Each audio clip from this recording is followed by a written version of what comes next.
Hello guys and welcome back to the CPC channel with yet another interview. Today I have with me a newcomer to the CPC, but maybe you guys know him. He's quite well known in the format and is also a renowned NPL analyst.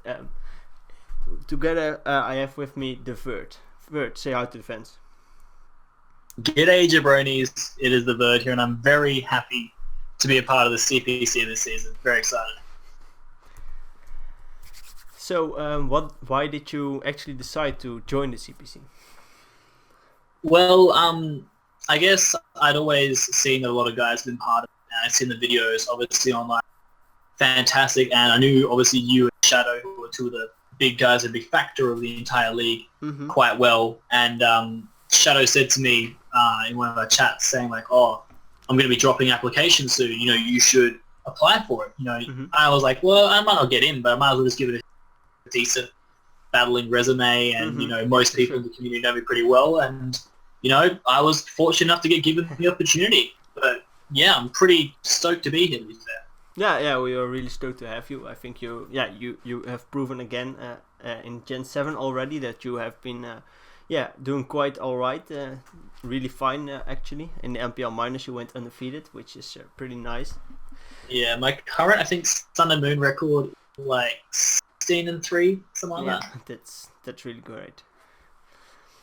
So, how did you actually get into the competitive Pokemon and the Draft League format? I reckon it started around Season 4 of the GBA, back when Miguel was actually good at Pokemon. And it was just that time where I didn't really know much about the format.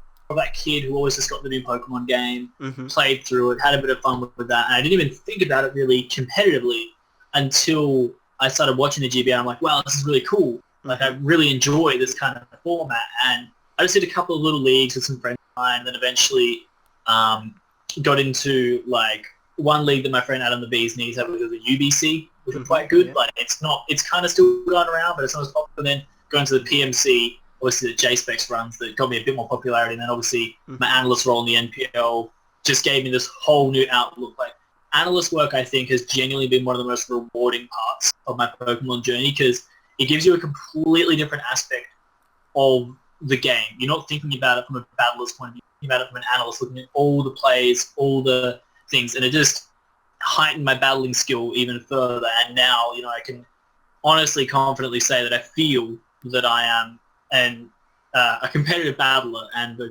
good opponent for most people. Unfortunately, not Gypsy and George in March Madness, but we won't get into that. It was like 4 in the morning, and George hacks me to death. It was harsh, yeah. I know. I was there in the call. It was not your best day. But you pretty much summed up your whole Draft League experience. So you also said you started in, I think, around the time most people started with drafts, around GBH Season 4. So you also made it through the transition of Gen 6 to Gen 7. How do you enjoy the current Gen 7 meta? With regards to like all the new mons and such. Early days, I was a bit skeptical. I think there were a lot of new mons, which is great from a competitive point of view because it gives you a lot of new outlets to look at. I think it was really nice that, Game Freak were able to flip a couple of the classic Gen 1 mons and give them new typings and make them really effective. For instance, I found a lot of joy from using Alolan Ninetales. I think genuinely in the format it is a very solid mon, not only for its speed, but Aurora Veil is just a broken move, which is great. But I think all the Ultra Beasts are a lot of fun if they're not named Pheromosa.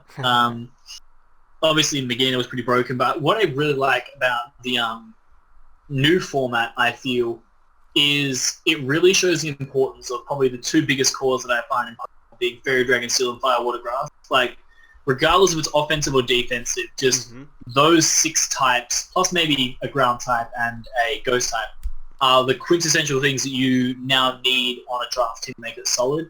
And I must say, from using the new mons, like especially my MPL Miners team, I have a lot of the new mons. I have Alolan Marowak, Alolan Muck, Celesteela, Toxapex. Like, I really enjoy using them because they're very similar to mons that we already have. Like, Celesteela is the same type as Skarmory, but it's looking at it in a completely different dynamic. And I found that to be really enjoyable. It's the same typing, but can be used a completely different way.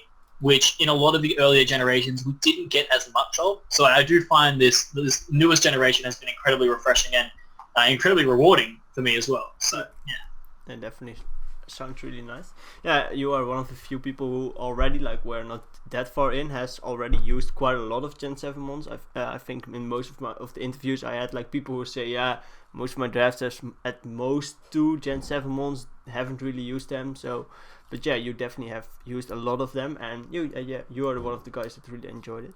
Do you also enjoy, like, the Z moves? It's a bit of a hot topic in the sense that some people want it entirely banned, some people want to have only offense, some people want also support, some want limit the amount of users. So how do you feel? I think when they initially had the status Z moves, I wasn't a huge fan of that. Like, when it's not Omni Boost, I don't mind it. I mean, I lost a game once to Carney Hobo because he went for Z Sandstorm, and I completely forgot Z Sandstorm gives a +1 speed boost, and that was really rough in that matchup. So in that sense I was a bit annoyed, but I think the best part about Z moves is it adds just another element of strategy to the game. They can be pretty overpowered. The fact that you can just like knock things out that you should never be able to knock out is kind of broken, but I think also it means that you as a person have to heighten your prep. Like, it's not just about being able to take, you know, a Flare Blitz from an Emboar, it's being able to take an Inferno Overdrive from an Emboar, which might not be easy, but it's also the same time of the really cool thing sometimes about the crystals is it can bluff a lot of things. Like, I've found certain mons that my opponent thought were banded or scarfed because they didn't see any certain item off of it. So from a tactical point of view, I think they're really good. I can understand people when they say that they're broken. I get that, but at the same time, I think it is just another function of the game that we will all get used to. Like, people initially said Mega Evolutions were broken, but a lot of the times now you'll find that the Megas are super ridiculous, and we've learned to deal with them in the format. I think Z moves will be the same. I think status Z moves probably won't see the light of day, but I definitely feel that general Z moves are not really that bad if you can play well around. Yeah, I think that's a really fair point. I think most of the people think that way. Like, there are not many that like support, but most of them like the attacking ones. They want some kind of regulation, like a full team of Z move users might be a bit too harsh to prep for, but definitely with 1 to 3 is most. Yeah, I think 2 or 3 is probably the limit that I'd go with. I wouldn't go anymore.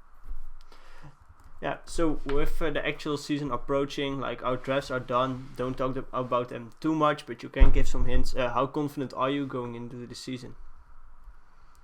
I was really confident until my potential second to last pick, when this guy named Phalop decided to snipe me, and my perfect draft was down. But from what I've been hearing, honestly, when I go into drafts, I don't normally have that much of a plan, even with points. It's more just a situation of if there is a good Pokemon still around, I will generally take it, because I feel pretty confident making synergy with a lot of different mons. I'm not the kind of person like A12 who goes with the same Pokemon over and over again. I will try and mix it up a fair bit. And this draft is a lot of stuff that, like, yes, I've used it in the past, but I've never had them all in the same team. And people have been saying it's pretty stacked. It's been very, very scary. And I mean, really, you being my first round opponent, what do you think of my draft? I think it's really scary to prep for. Like, it's a bit of a similar concept that I've seen in the past and to use to some great success. So it's definitely really, really threatening to prep for, because you have like a whole, I think, 4 months that can just break / sweep any kind of team, and then just some solid wall cores combined with hazards. I think it's really great. But yeah, we will have to definitely see. People who've been following me. Yeah, people who've been following me. This is a lot more of an aggressive team than you'd be used to from what I would normally run, especially compared to my MPL minus team, for sure. Yeah, indeed. So with all the coaches, with quite a lot of new coaches, but also some of the older ones in the CPC, how do you feel? Is there 1 or 2 persons that you think are like a lot higher skill level as the rest, or do you think everything's pretty even? I think it's fairly even. There's a few like unknown quantities of people where I don't really know how good they are, but I'd say 90% of the people in the league I know quite well and their battling skill. And I think to me, it doesn't really bother me if one person is better than the other. Like, I fully admit that I may not be as good in some aspects as another person, but that doesn't mean that when we get into the battle that it's all just said and done. Like, anything is possible, and so when I go into a matchup, I genuinely, it doesn't matter who I play, I always look forward to it because there's no certainty that I'm going to win. It doesn't matter how good your matchup is. Mm-hmm.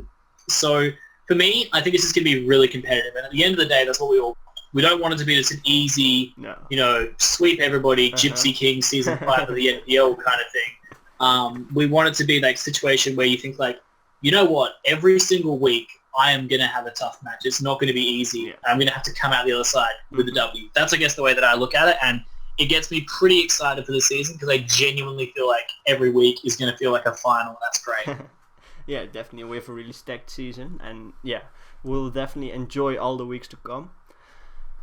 So I think with that we pretty much are near the end of this interview. So is there anything you want to say to the viewers?